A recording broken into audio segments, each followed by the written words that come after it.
Welcome back to my channel guys, it's Shikhar Rawat and you are watching edit in minute. अगर आप लोग मेरे channel में नए हैं तो please consider subscribing and hit the bell icon ताकि मेरी हर नई वीडियो की नोटिफिकेशन आपके पास आते रहे। और अगर आपको कोई भी चीज़ का कन्फ्यूजन है तो वो मैं आपका क्लियर कर दूंगा अपने इंस्टाग्राम में। तो ये मेरे इंस्टाग्राम की आईडी है, आप लोग जाके मेरे को फॉलो कर सकते हैं और वहाँ आप लोग मेरे को डायरेक्टली मैसेज कर सकते हैं। So let's get started. तो साइड बाय साइड हम लोग प्रीमियर पहले खोल लेते हैं और वहाँ से हम लोग प्रीमियर की सेटिंग्स भी जानते रहेंगे और वीडियो के बारे में भी जानते रहेंगे। तो जैसे अब मेरे में होम पेज खुल चुका है, अब मैंने करना है न्यू प्रोजेक्ट पे। और अब मैं पहले आप लोगों को ये वाली सारी सेटिंग समझा देता हूँ। ये जो है ये है नेम। नेम होगा हमारे प्रोजेक्ट का। तो ये जो आप चीज़ें देख रहे हैं ये लोकेशन वाली, ये हम लोगों के जो प्रोजेक्ट के एसेट्स होंगे उसको सेव करने की लोकेशन है। तो ये जो डिफ़ॉल्ट लोकेशन होती है ये होती है माई कंप्यूटर्स में डॉक्यूमेंट के अंदर, एक्चुअली सी के अंदर, डॉक्यूमेंट्स के अंदर। ठीक है, अब हम लोग यहाँ से इसको चेंज कर सकते हैं अपने हिसाब से जहाँ भी हम लोगों को रखना है। अगर जैसे हमें इसको रखना है ट्यूटोरियल्स के अंदर एक्स्ट्रास, एक न्यू फोल्डर बना दिया और यहाँ मैंने लिख लिया एसेट्स फॉर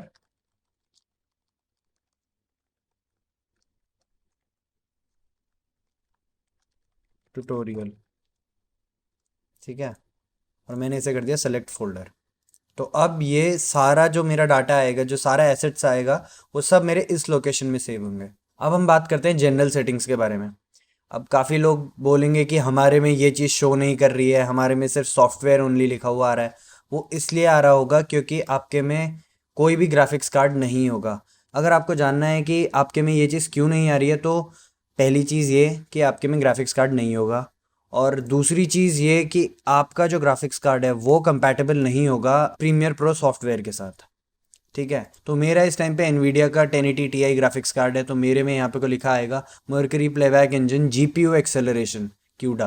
तो अगर आप लोगों के पास AMD का ग्राफिक्स कार्ड है तो उसमें यहाँ पे को ओपन CL लिखा आएगा। ठीक है, और अगर आपके पास कोई भी ग्राफिक्स कार्ड नहीं है तो यहाँ पे को कोई ऑप्शन नहीं आएगा और यहाँ पे को सिर्फ mercury playback engine software only लिखा आएगा। दूसरी चीज़, हमेशा जो रेंडरर होता है वो अगर आपका GPU एक्सेलरेटेड है तो वो हमेशा फास्ट होगा, क्योंकि ये सॉफ्टवेयर के साथ है और ये एक हार्डवेयर के साथ है। तो हार्डवेयर में हमेशा फास्ट होता है एज़ कम्पेयर टू सॉफ्टवेयर। ठीक है, अब ये आ जाते हैं हम टाइम कोड पे। इन दोनों चीज़ों के बारे में आपको जानने की कोई ज़रूरत है नहीं, ये पुराने टाइम की चीज़ें हैं। और फिर आता है हमारा एक फ्रेम्स, एक होता है डिस्प्ले फॉर्मेट फ्रेम्स और एक होता है टाइम कोड। तो जब हम लोग टाइमलाइन पे जाएंगे मैं तब आप लोगों को इस चीज़ के बारे में बताऊंगा, और ऑडियो सैम्पल्स में ही रहना। तो अब जैसे ये रहा कैप्चर फॉर्मेट, यहाँ पे को दो ऑप्शन आते हैं HDV और DV। अब इन दोनों को हम लोगों ने वैसे छेड़ना नहीं है क्योंकि ये पुराने टाइम के जो मतलब पहले यूज़ हुआ करता था जब डिजिटल कैमरास नहीं आए थे, ये तब का है। तो अब हम लोगों को इसका कोई यूज़ है नहीं। ठीक है, तो इसको एज इट इज़ छोड़ देना, जैसा ये है वैसा ही छोड़ देना। और बाकी स्क्रैच डिस्क, अब स्क्रैच डिस्क में मैं थोड़ी कुछ चीज़ें बताना चाहूँगा। जैसे इसमें ये सारी चीज़ों को सेम एज प्रोजेक्ट ही रखना, बट एक जो इसमें चीज़ होती है प्रोजेक्ट ऑटो सेव, इसको हमेशा चेंज करके किसी ऐसी ड्राइव पे रखना जो जैसे या तो एक्सटर्नल हो, ठीक है, चाहे वो एक तुम्हारी पेन ड्राइव हो, चाहे वो तुम्हारी हार्ड ड्राइव हो, चाहे वो SSD हो, XYZ, वो कुछ भी हो, तुम्हें हमेशा ब्राउज करके वो उसी में रखना चाहिए। ठीक है, ताकि अगर बाय चांस आगे अगर आपका वो खो भी जाए प्रोजेक्ट, तो वो यहाँ से आपको सेव फाइल यहाँ से मिल जाए और फिर हम लोग आगे जाके उसमें वापस उसको खोल लें ताकि वो वहीं से हम लोग उसको एडिट कर लें। ठीक है, बाकी इन सारी चीज़ों को ऐसे ही छोड़ देना एज इट इज़, और कोई कोई भी चीज़ को छेड़ने की ज़रूरत नहीं है, सिर्फ एक ये जो प्रोजेक्ट ऑटो सेव है इसको। ठीक है, फिर आ जाता है इंजेस्ट सेटिंग। ये भी पहले ही यूज़ किया जाता था। ये एक्चुअली जब हम लोग किसी भी टेप रिकॉर्डर से हम लोग किसी भी फाइल को जब एनालॉग से डिजिटल में कन्वर्ट करते थे तो यहाँ पे कोई एक वेरिफिकेशन होता था, MD5 वेरिफिकेशन। तो ये उस चीज़ के रिगार्डिंग है, बट हम लोगों को इसको अब नहीं छेड़ना है क्योंकि अब हमारे पास सारे डिजिटल कैमराज आ चुके हैं। तो ये सारी बेकार की चीज़ें हो चुकी हैं, बट स्टिल रख रखी हैं क्योंकि काफ़ी लोग शायद अभी भी यूज़ करते हो।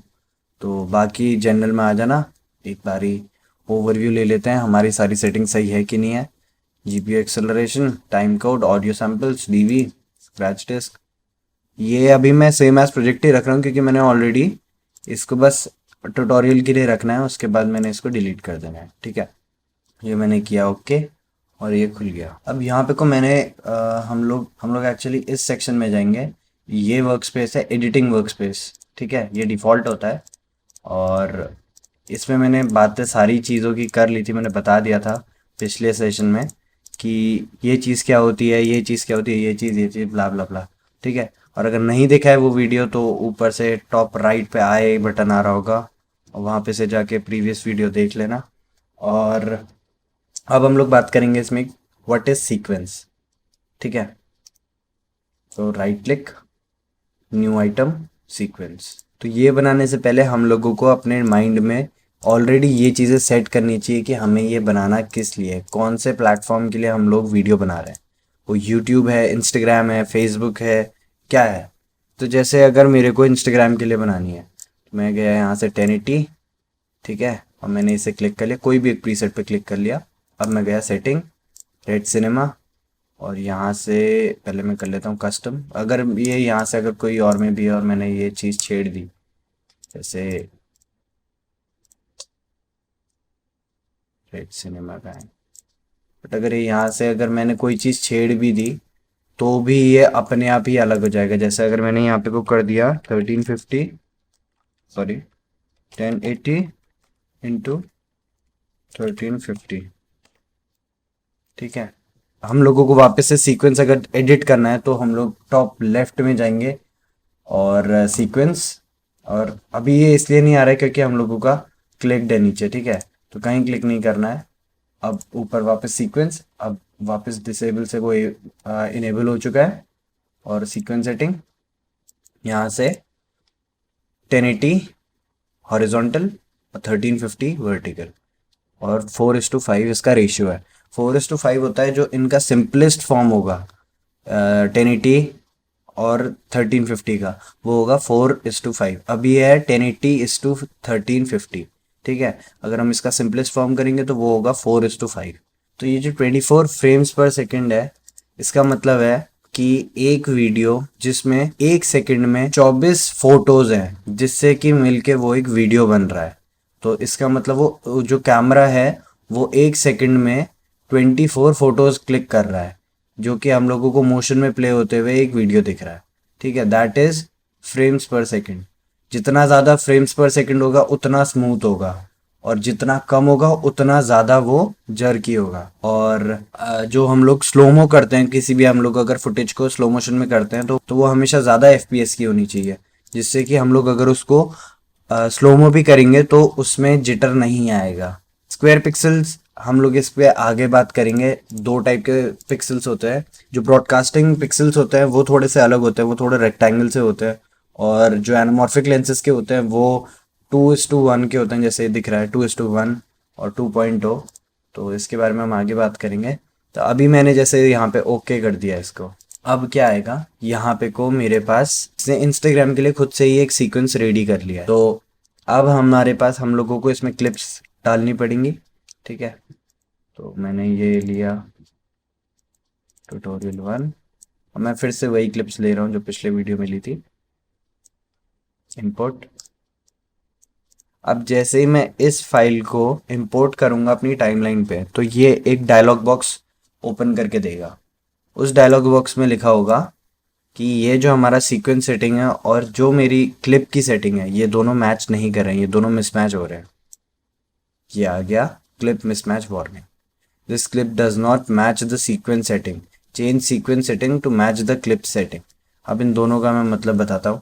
जो चेंज सीक्वेंस सेटिंग है, इसमें क्या होगा कि जो हम लोगों ने इंस्टाग्राम के लिए सीक्वेंस बनाया 1080 इंटू 1350, वो सीक्वेंस ये चेंज कर देगा और ये जो हमारी क्लिप है उसका सीक्वेंस रख देगा। ठीक है, तो जैसे अगर मैं अभी कर देता हूँ कीप एग्जिस्टिंग सेटिंग्स। ठीक है, तो इसमें क्या करेगा कि ये सीक्वेंस की सेटिंग को वही रहने देगा, बट जो हमारा वीडियो है ये उसको इसी सेटिंग के अंदर फिट कर देगा। ठीक है, तो अब देखो, अब ये छोटा हो गया। ठीक है, वीडियो फुल है, वीडियो की पूरी लेंथ है और पूरी हाइट है, बट वो दोनों क्रॉप हो जा रही है क्योंकि उसको इसमें फिल करना है। ठीक है, तो अभी जैसे अगर मैंने इसको छोटा कर लिया तो अब ये पूरा वीडियो आ रहा है, ठीक है।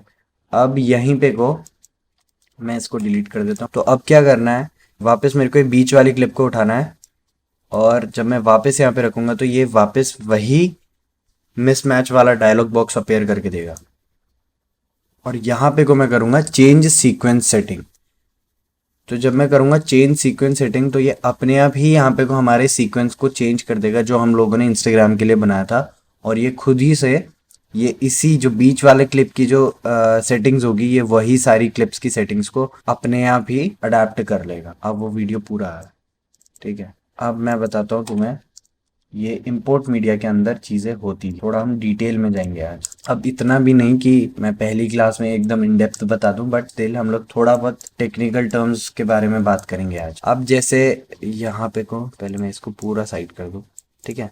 मैंने बताया था पहले क्लास में कि ये मूवेबल होते हैं, और हम लोग अगर इसको चाहें तो हम लोग जाके इसको सेव भी कर सकते हैं, ठीक है। Window, workspace, save as new workspace, और फिर हम लोग जो भी उसका नेम सेट करना चाहे हम कर सकते हैं। जैसे मैंने अपना माई वर्कस्पेस कर रखा है, तो अभी इसको हटा देते हैं। अब हम इन सारी चीजों के बारे में जानेंगे। हम लोगों की जो एडिटिंग होती है वो होती है हमेशा इस फॉर्म में 1 2 3 4। मतलब हम लोगों ने फाइल इंपोर्ट करी, फिर हम लोगों ने इसको सोर्स मॉनिटर में डाला, फिर सोर्स मॉनिटर से हम लोगों ने टाइमलाइन पे डाला, टाइमलाइन से हमारे पास आउटपुट आया। तो ये हमारा फाइनल वीडियो होता है, दैट इज प्रोग्राम मॉनिटर, ठीक है। यहाँ पे को लिखा रहा है फ्रेम रेट, ठीक है। फ्रेम रेट मैंने अभी बताया, फ्रेम रेट मतलब होता है कि एक वीडियो में कितने फोटोज एक सेकंड में खिंच रहे हैं, जिससे कि वो हम लोगों को एज अ वीडियो मोशन पे दिख रहा है। अब मीडिया स्टार्ट, अब यहाँ पे को सब इसलिए 0 आएगा क्योंकि हम लोगों ने कोई भी इंपोर्ट करी नहीं है, हमारी टाइमलाइन पूरी खाली है। तो जब हम लोग इंपोर्ट करेंगे तो यहाँ पे को चेंज हो जाएगा। मीडिया एंड जो हमारा सीक्वेंस है वो 23 आवर्स तक का की फुटेज को एडिट कर सकता है एट वंस। अब मीडिया की ड्यूरेशन कितनी है ये भी सेम चीज़ है। अब एक्चुअली जो मीडिया एंड और ड्यूरेशन के बीच में फ़र्क है वो ये होता है कि मैंने अगर इस शॉट को अगर मैंने ले रखा और मैंने इसको ट्रिम कर दिया, ट्रिम मतलब मैंने आगे से भी उसको कट कर दिया, पीछे से भी कर दिया, तो उसमें क्या होगा, हमारा मीडिया एंड जो होगा वो कम हो जाएगा। अगर मैंने पीछे से किया तो वो कम हो जाएगा, और मैंने आगे से किया तो मीडिया स्टार्ट कम हो जाएगा। मीडिया की टोटल लेंथ जो है वो यहाँ से पता चलेगी, ठीक है। वीडियो का इन पॉइंट के बारे में हम आगे बात करेंगे, बहुत यूज़फुल चीज़ होती है, हर वीडियो में यूज़ होती है। और वीडियो ड्यूरेशन, ये यहाँ पे को हम लोगों को टोटल ड्यूरेशन बता रहा है वीडियो की कितनी है, और ये सारी चीज़ें हम लोग बाद में ऐड कर सकते। ये सारी चीज़ें देखने को मिलेगी, जैसे 1920 into 1080 that means full HD, ठीक है। जो HD होता है 1280 इंटू 720, ठीक है। अब यहाँ पे कोई ये है 1920 इंटू 1080 दैट मीन्स ये एक फुल HD है, 1080p वीडियो है। अब यहाँ पे जो ब्रैकेट में 1.0 जो लिखा आ रहा है, इसका मतलब है कि ये एक स्क्वायर पिक्सल में वीडियो है, ठीक है। तो इसके लिए इतना ज़्यादा इन डेप्थ जाने की ज़रूरत नहीं है, ठीक है। इसको बस इतना ही जान लो कि 1.0 मतलब है एक स्क्वायर पिक्सल, बाकी छोड़ दो।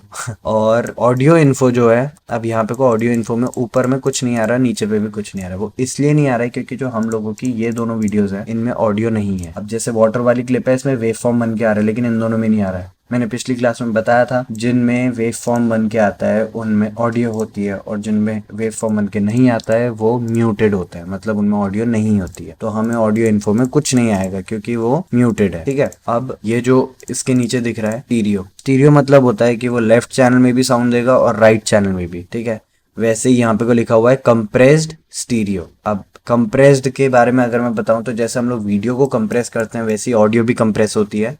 जो अनकम्प्रेस्ड ऑडियो होती है उसको वेव फाइल हम बोलते हैं। आगे हम लोग इसके बारे में बात करेंगे, वो भी अभी बात नहीं करते हैं उसके बारे में।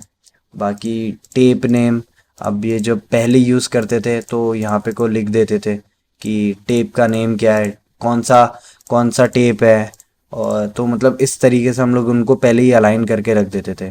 फिर शॉट की अब ये शॉट है, वाटर वाली शॉट है, तो अगर मेरे को वो शॉट के बारे में जानना है तो मैं यहाँ पे से टेप नेम पे जाके सॉरी डिस्क्रिप्शन पे जाके, तो मैं डिस्क्रिप्शन पे जाके उसके बारे में बता सकता हूँ, ठीक है। फिर आ जाता है लॉग नोट। लॉग नोट में एक एडिटोरियल नोट मिलता है, ठीक है। उस एडिटोरियल नोट में हम लोगों को उस क्लिप के बारे में लिखा हुआ होता है, तो वो चीज़ें हम लोग यहाँ लिख सकते हैं ताकि हम लोगों को एडिट के टाइम पे प्रॉब्लम ना आए। हम लोग यहाँ से चीज़ों को सॉर्टेड रख सकते हैं पहले से ही। अब कैप्चर सेटिंग ये वही है, डीवी, एचडीवी। और फिर स्टेटस। स्टेटस मतलब ऑनलाइन और ऑफलाइन, दो टाइप के स्टेटस होते हैं। ये स्टेटस मतलब है ऑनलाइन। ये स्टेटस मतलब है कि अभी ये जो फुटेज है ये ऑनलाइन है, मतलब ये हमारे कंप्यूटर में अवेलेबल है। दैट मीन्स हम लोग अभी इसको एडिट कर सकते हैं। बट बाय चांस अगर वो मिसप्लेस हो जाती है, या फिर अगर मैं उसको उसकी पोजीशन से हटा के अगर मैं दूसरे किसी फोल्डर में डाल दूंगा, तो यहाँ पे को लिखा आ जाएगा ऑफलाइन। जैसा अभी मैं करता हूँ कि मेरे को अगर वाटर वाली क्लिप को ऑफलाइन करना है, तो मैं जाऊँगा ये वाटर वाली क्लिप पे, और यहाँ जाके मैंने इस क्लिप को कर दिया कट।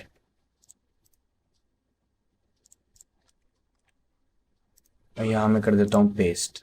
ठीक है। अब क्या होगा देखो, यहाँ से ये चीज़ हट चुकी है। अब यहाँ अपने आप इसने बोल दिया ऑफलाइन फाइल मिसिंग। तो अब ये फाइल हो चुकी है मिस। अब मेरे को अगर इसे लोकेट करना है, तो मैं जाऊँगा यहाँ पे लोकेट। वो अपने आप ही तुम्हें लिंक मीडिया का डायलॉग बॉक्स दे देगा। तो ये जो डायलॉग बॉक्स है अपने आप ही अपेयर हो जाएगा। और अगर नहीं होता है, जैसे अगर मैं यहाँ से कट कर दूँ, तो अब यहाँ पे को आ रहा है ऑफलाइन फाइल मिसिंग। तो मैं जाऊँगा इस पे मैं करूँगा राइट क्लिक, और मैं जाऊँगा यहाँ पे से लिंक मीडिया। ठीक है, लिंक मीडिया। और ये वापस वही डायलॉग बॉक्स अपेयर हो गया। अब मैंने इस पे क्लिक किया और लोकेट, तो मैंने इसे क्लिक किया और ओके किया, तो ये वापस हो गया ऑनलाइन। ठीक है।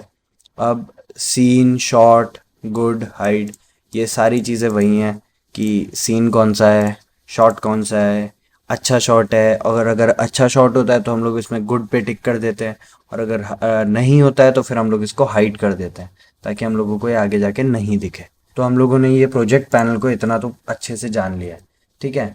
अब कुछ चीज़ें हैं इसमें जो हम लोगों को वीडियो एडिट करते टाइम बहुत यूज़फुल होंगी। जो ये चीज़ें हैं ये सारी बहुत यूज़फुल होंगी जब हम लोग वीडियो एडिट करेंगे। ठीक है।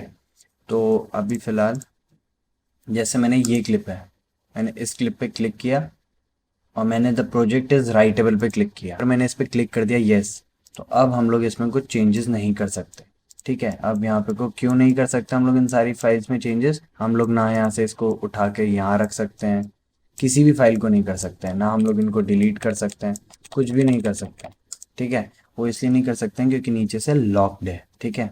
तो ये हम लोगों को तब यूज़फुल होता है, जैसे अगर हम लोगों ने इसमें मेरे को अगर कोई थर्ड क्लिप डालनी है, और मैं चाहता हूँ कि ये सारा पूरा जो मेरी क्लिप्स का सीक्वेंस है ये बिल्कुल भी डिस्टर्ब ना हो, तो हम लोग उस टाइम पे हम लोग इन सारी क्लिप्स को क्लिक करके लॉक कर देते हैं, ताकि हम लोग इनको ना डिलीट करें और ना हम लोग इनको कुछ छेड़ें। ठीक है।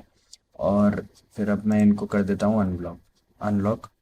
और अब यहाँ पे से एक हम लोगों को दिखेगा ये ऑटोमेट टू सीक्वेंस। ठीक है।